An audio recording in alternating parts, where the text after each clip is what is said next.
Bismillahirrahmanirrahim. So yan yung natin topic doon, no? So lesson na natin studs una yung pitong kamang kadakwa na sara, no? Muna yung pag-share, pag-atag ng ka-equal o pagsimba pa sang lain niya tabi asang Allah subhanahu wa ta'ala. Ikadwa yung kuha ng sihir, paggamit ng sihir, no? Ikatlo yung pagpatay ng sangkautaw, sino-sino ang sanautaw, naway just cause o tama na rason, no, ng kanang pagpatay. Ikaapat na yung pagkamang o yung acquire ng interest, no, riba, no, yung pagsilid sa butang na ang riba, no. So, yung Allah subhanahu wa ta'ala yung declare ng papagkira versus inyang utaw na yung practice ng riba, no. So, ayaw ka mong pakawat ka mo sang makapag acquire ka mo ng riba, no. Ikalima, itong gagamit o consume o kan ng propriedad o kabutangan o sapi ng mga minaylo o mga yatim, no. Ikaunom, itong yadagan sang jihad, no, yadagan sang gira na para sa Allah subhanahu wa ta'ala. Now, ikapito na itong akusar sang bubay ng mangkat na pag-akusar na iapektuan yung kanilang chastity o yung puri ng bubay, no, puri yung tawag sa Tagalog, pero yung image no, ng bubay. So, yan. Sa ayan na yun, no, yung lang yung natin studs na yung pinakamadyaw na ay nangunta na makakamang kita ng takwa. Na pabilaong ka natin takwa na aong ka natin pananggalang o aong ka natin makaresist kita, pugong kita sa pag-inang ng mangkatay, labi-labi na sa paggamit ng sapi o propriedad ng mga yatim, no. Sa ayat 10 o 11, no, sino-sino kuno sa ayat 10, sino-sino itong iakan o iagamit ng propriedad o sapi ng yatim na sin sila ng iakan ng aton na o ato silang asunugon ato sa naraka. Sa aya 11, i-explain natin kung ano yung faraid, no, yung pagbahin-bahin ng inheritance, no. So, ilang yung stats na yung bahin ng usag na doble sang bahin ng gubay. Igalaw mo man na maliging yung galaw na diyan ng fair, labi-labi dito mga western ideas, no. Pero igalaw yung stats na fair yan eh. Kaya na nga sa early days, sa mga payang agama Islam, masking sang sintabo na way bahin ng kaubayan, no. Further, no, sa unan pa yan, yung mga kausugan, yan yung wali, o yan yung leader, o yan yung protekta sang bay, no. Yan yung alaga sang kanilang mga ina, no. Yung suporta sang kanilang ina, o mga lumon, no. O yatagan nila ng sustenance niyan. So dapat gid na mas dakwa o fair guide na mas dakwa yang sa usag, no. Aw apabila uman ko, no, duwa o mas malig pa na mga anak na bubay yang aon sang yang mawapat na makakamang sila ng silang duwa o silang tulo o pilabaya silang duwa patas ng 2/3 ng inheritance ng yamang wapat, no. Aw sang ka bubay gate, no, o if only one daughter yung anak ng yamang wapat na makakakamang yan ng katunga ng uno yang kabutangan ng kanan mga yamang wapat naman, no. So, yung mga taganak ng yamang kawapat na makakamang ng 1/6, no, 1/6 sang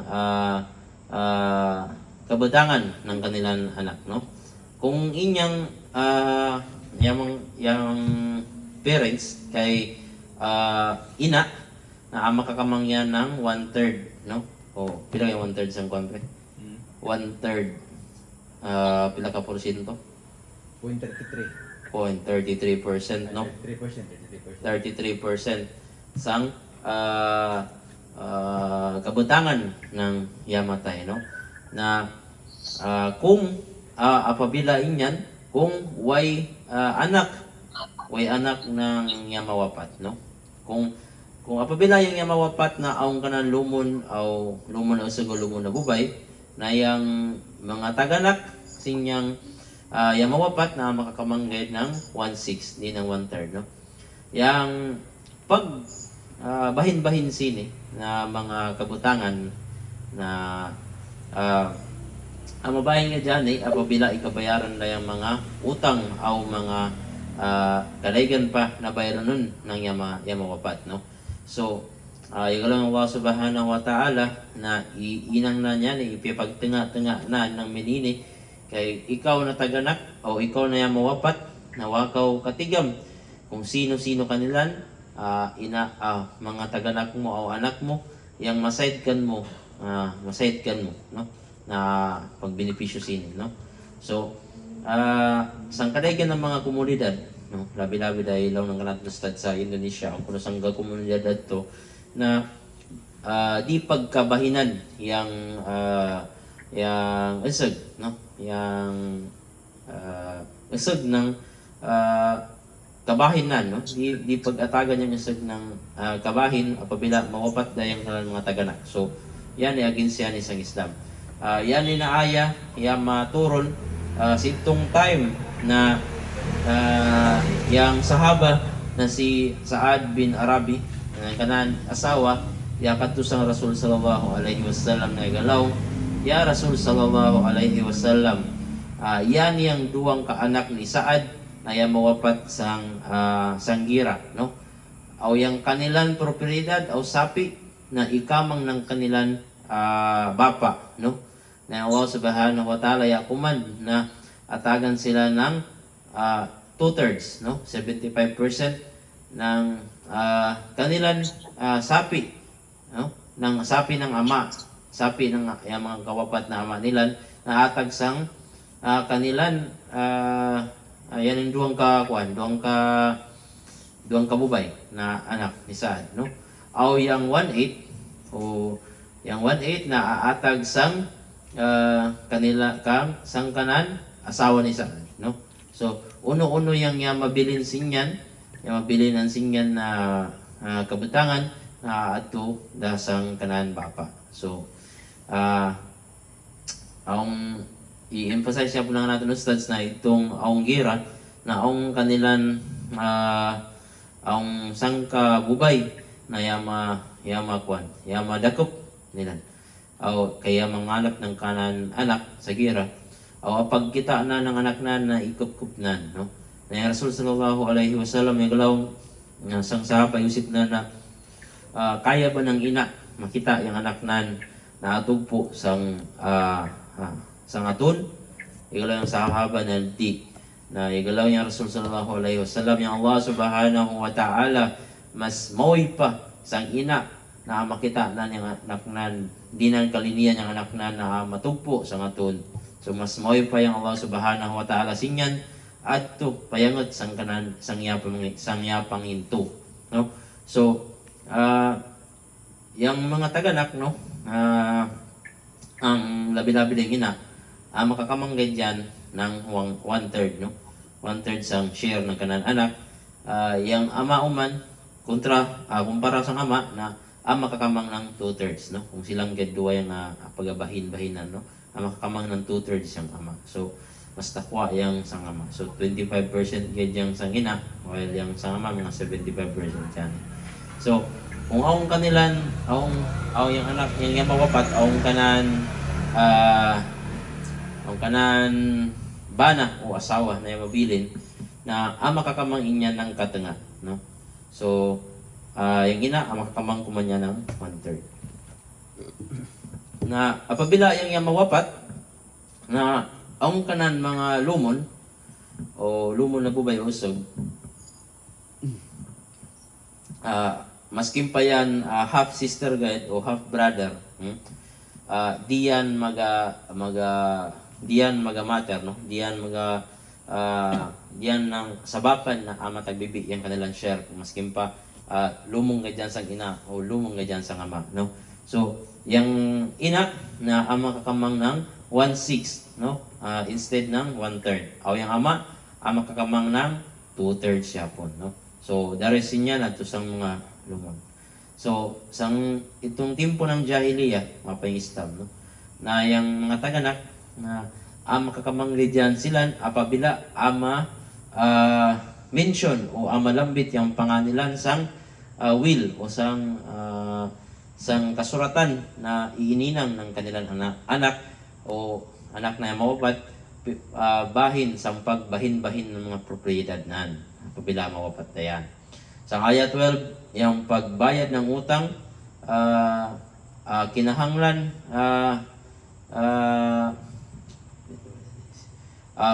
na masurat, no, masurat ng yung mawapat, no. Ang pinatawag na term na kalala, no, na itong yung mawapat na way kanan anak o yawapat na umanyang anak ama nan, so way kanan descendant o way kanan ascendant da, no. So yung kanan propriedad na ama bahin ng makadwa, no, sang kanan mga lumon, mabahin between sang kanan mga lumon, no, na makakamang sila ng 1/6, no. Kung sobra duwa yung kanan lumon, makakamang sila ng 1/3, no. Apabila ikabayaran da yung mga utang sinina yung mawapat. So ayat 13 to 14, yung kanatong studs i-emphasize ka na pangintuy mayo yung faraid, no. I-follow mayo yung faraid, yung pagkabahin-bahin ng mga kabutangan. Kaya apabila di mayo yan isunodon, na makan po kamusang naraka, no. Yung faraid yan yung balao ng Allah Subhanahu wa Ta'ala.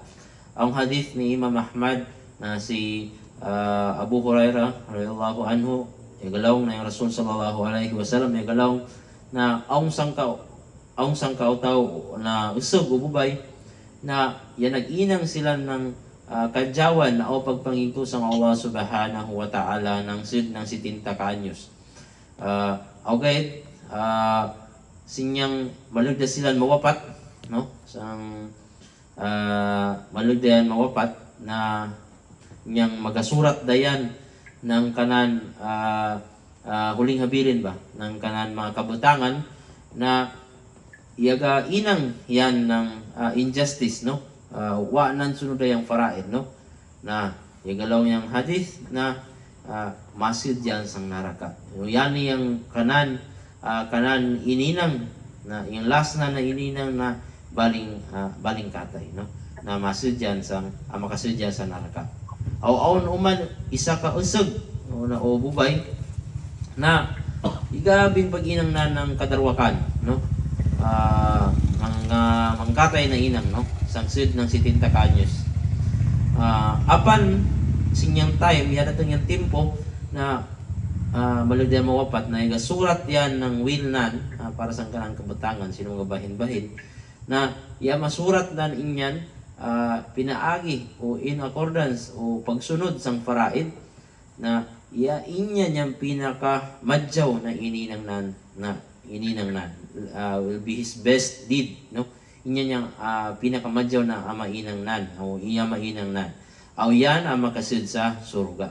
Ang dyan po isang kahadith dauman ni Abu Hurairah na yung Rasul sallallahu alaihi wasallam ni galaw na ang ubay o usog na makainang ng mga isugo ng Allah Subhanahu wa Ta'ala sangsud ng 60 anyos.